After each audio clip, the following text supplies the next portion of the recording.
MDH ಚನ masala. ಈಗ ಕಡಲೆ ಇರಲಿ, ಹಲಸಂದೆ ಬೀಜ, ಕಪ್ಪು ಕಡಲೆ ಅಥವಾ ಬಿಳಿ ಕಡಲೆ, ಎಲ್ಲವೂ ಸ್ವಾದಿಷ್ಟವಾಗುತ್ತೆ. ಇನ್ನು ನಾಲಿಗೆ ಹರಿಬಿಟ್ಟಂತಹ MLC ರವಿಕುಮಾರ್ ವಿರುದ್ಧ ಈಗಾಗಲೇ ಲಕ್ಷ್ಮೀ ಹೆಬ್ಬಾಳ್ಕರ್, ಈಶ್ವರ್ ಖಂಡ್ರೆ ಹಾಗೆ ಪ್ರಿಯಾಂಕರ್ಗೆ ಕೂಡ ವಾಗ್ದಾಳಿಯನ್ನು ನಡೆಸಿದ್ದಾರೆ. ಏನು ಹೇಳಿದ್ದಾರೆ ಕೇಳಿ. ನಾನು ನಿನ್ನೆ ಮಾಧ್ಯಮದಲ್ಲಿ ನೋಡಿದ್ದೀನಿ, ಸೋಷಿಯಲ್ ಮೀಡಿಯಾದಲ್ಲಿ ನೋಡಿದ್ದೀನಿ. ನಿಜವಾಗ್ಲೂ ಅವರ ಒಂದು ಮನಸ್ಥಿತಿ ಆ ಮಟ್ಟಿಗೆ ಇದೆ ಅನ್ನೋದು ಎದ್ದು ಕಾಣಿಸುತ್ತೆ. ಮೊದಲೇ ನಾವು ಅವ್ರು ಮಾತಾಡಿದರೆ ಇಡೀ ಪಕ್ಷವನ್ನು ಬೈಬಾರ್ದು ಅಂತ ಅನಿಸುತ್ತೆ. ಯಾಕಂದರೆ ಅವರು ಹೀಗೆ ಮಾತಾಡಿರೋದ್ರಿಂದ ಇಡೀ BJPಗೆ ಒಂದು ಕಳಂಕ ಅಂತ ಹೇಳಲಿಕ್ಕೆ ಬಯಸ್ತೇನೆ. ಅಥವಾ BJPಗರ ಒಂದು ಮನಸ್ಥಿತಿ ಅಥವಾ ಮಹಿಳೆಯರ ಬಗ್ಗೆ ವಿಚಾರ ಮಾಡೋದು ಇದೇ ರೀತಿ ಏನೋ ಅಂತ ಅನಿಸುತ್ತೆ. ಯಾಕಂದರೆ ಪದೇ ಪದೇ ಇದೇನು ಮೊದಲನೇದಲ್ಲ, ತಾವೆಲ್ಲ ನೋಡಿದ್ದೀರಾ. ಕಲಬುರಗಿ DC ಅವ್ರಿಗೆ ಕೂಡ ಮಾತಾಡಿದರು. ಅದು ಯಾರ ಬಗ್ಗೆ ಮಾತನಾಡ್ತಾ ಇದ್ದಾರೆ? ಚೀಫ್ ಸೆಕ್ರೆಟರಿ, ಅಡ್ಮಿನಿಸ್ಟ್ರೇಷನ್ ಹೆಡ್ ಅವರು. ಇಡೀ ಕರ್ನಾಟಕ ರಾಜ್ಯಕ್ಕೆ ಶಾಲಿನಿ ರಜನೀಶ್ ಅವರು ಭಾಳಷ್ಟು ಮಹಿಳೆಯರಿಗೆ ರೋಲ್ ಮಾಡೆಲ್ ಆಗಿ ಕೆಲಸ ಮಾಡಿದ್ದಾರೆ. ಇವತ್ತು ಅವ್ರು ಚೀಫ್ ಸೆಕ್ರೆಟರಿ ಇದ್ದಾರೆ, ನಾನು ಸರ್ಕಾರದಲ್ಲಿ ಒಬ್ಬ ಮಂತ್ರಿಯಾಗಿ ಕೆಲಸ ಮಾಡ್ತಾ ಇದ್ವಿ. ಆವಾಗ ನನಗೂ ಕೂಡ ಅವರು ರೋಲ್ ಮಾಡೆಲ್ ಆಗಿದ್ರು.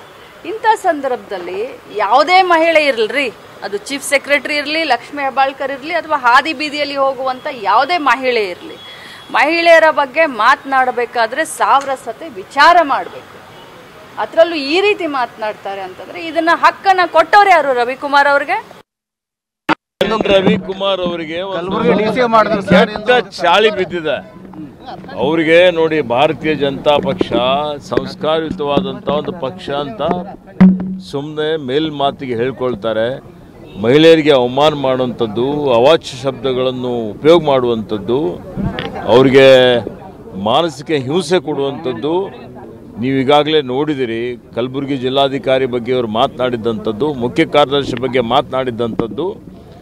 ಇವ್ರಿಗೆ ಯಾವುದೇ ಇವತ್ತು ನೈತಿಕ ಜವಾಬ್ದಾರಿನೂ ಇಲ್ಲ, ಮತ್ತು ಇಂಥವ್ರ ಮೇಲೆ ಕಾನೂನು ಕ್ರಮನೂ ಆಗಬೇಕು. ಮತ್ತು ಇಂಥ ಜನಪ್ರತಿನಿಧಿಗಳು ವಿಧಾನಸಭೆಯಲ್ಲಿ, ವಿಧಾನ ಪರಿಷತ್ತಿನಲ್ಲಿ ಇರಕೂಡದು ಅನ್ನುವಂಥ ಮಾತನ್ನು ಹೇಳಲಿಕ್ಕೆ ಬಯಸ್ತಾರೆ. ನೋಡಿ, ಇದು ಅವರು ಶಾಖೆನಲ್ಲಿ ಟ್ರೈನಿಂಗ್ ಸಿಗುತ್ತೆ ಮಹಿಳೆಯರ ಬಗ್ಗೆ, ಹೇಗೆ ಮಾತಾಡಬೇಕು ಏನಿದೆ ಅಂತ. ಯಾಕಂದರೆ ಮನುಸ್ಮೃತಿ ಟ್ರೈನಿಂಗ್ ಅವ್ರದ್ದು, ಸಂವಿಧಾನ ಟ್ರೈನಿಂಗ್ ಆಗಲ್ಲ RSSನಲ್ಲಿ. ಮನುಸ್ಮೃತಿನಲ್ಲಿ ಮಹಿಳೆಯರ ಸ್ಥಾನಮಾನ ಏನಿದೆ ಅಂದ್ಬಿಟ್ಟು ತಮಗೂ ಚೆನ್ನಾಗಿ ಗೊತ್ತಿದೆ ಅದರಲ್ಲಿ. ಸೊ ಇದು ಅವರ ಕೊಳಕ ಮನಸ್ಸು, ಕೊಳಕ ಬುದ್ಧಿ ಮತ್ತು ಕೊಳಕ ನಾಲ್ಗೆ ಮಾತಾಡೋದು ಯಾವಾಗಲೂ ಕೂಡ. ಇಲ್ಲ, ಯಾರು IAS ಇದರಂತ ಅಲ್ಲ, ಯಾರ ಬಗ್ಗೆನ ಯಾಕೆ ಹಿಂಗೆ ಮಾತಾಡಬೇಕು ಸರ್? ಮಹಿಳೆಯರಿಗೆ ಇದು ಕೂಡ ಗೌರವನ ಇವರು. ಏನು BJPನಲ್ಲಿ ಏನು ನಡೀತಾ ಇದ್ರು? ಒಬ್ಬ ಪಾಕ್ಸ್ಕೋ ಅಕ್ಯೂಸ್ಡ್ ಇಟ್ಕೊಂಡಿದ್ದಾರೆ, ಇನ್ನೊಬ್ರು ದಲಿತರ ಮೇಲೆ ಅತ್ಯಾಚಾರ ಮಾಡೋರು ಇಟ್ಕೊಂಡಿದ್ದಾರೆ, ವಿಧಾನಸೌಧದಲ್ಲಿ ಅತ್ಯಾಚಾರ ಮಾಡೋರು ಇಟ್ಕೊಂಡಿದ್ದಾರೆ. ಇಂಥವ್ರು ಮಾತಾಡೋರಿಗೆಲ್ಲ ನೀವು ಪರಿಷತ್ ಸ್ಥಾನಮಾನ ಕೊಡ್ತೀರಾ? ಒಂದು ಎಲೆಕ್ಷನ್ ಗೆಲ್ಲ ಯೋಗ್ಯತೆ ಇಲ್ಲ ಇವ್ರಿಗೆ ಆಚೆ. ಅದೇ ಹೇಳ್ತಾ ಇರೋದು ಸರ್, ಇದು ಹುಟ್ಟುಗುಣ ಸುಟ್ಟರು ಹೋಗಲ್ಲ ಅಂತಾರಲ್ಲ, ಅದು ಇದು. ಯಾಕಂದರೆ ಶಾಖೆಯಿಂದ ಚಿಕ್ಕವರಿಂದ ಟ್ರೈನಿಂಗ್ ಮಾಡಿಸ್ಕೊಂಡು ಬಂದಿರ್ತಾರೆ, ಅದಕ್ಕೆ ಇದು ಮನಸ್ಥಿತಿ ಇರೋದು ಅವರಲ್ಲಿ. ನೋಡಿ ಏನಿದ್ರು ವಾ, ಯಾಕೆ ಈಗ ಬಂತ ಸ್ವಾದ? ಖಂಡಿತ ಈಗ ಬಂತು ಅಸಲಿ ಸ್ವಾದ. MDH chunky chaat masala life ಅಲ್ಲಿ ಅಸಲಿ ಸ್ವಾದ ತರುತ್ತೆ. ಅಸಲಿ ಮಸಾಲ, MDH.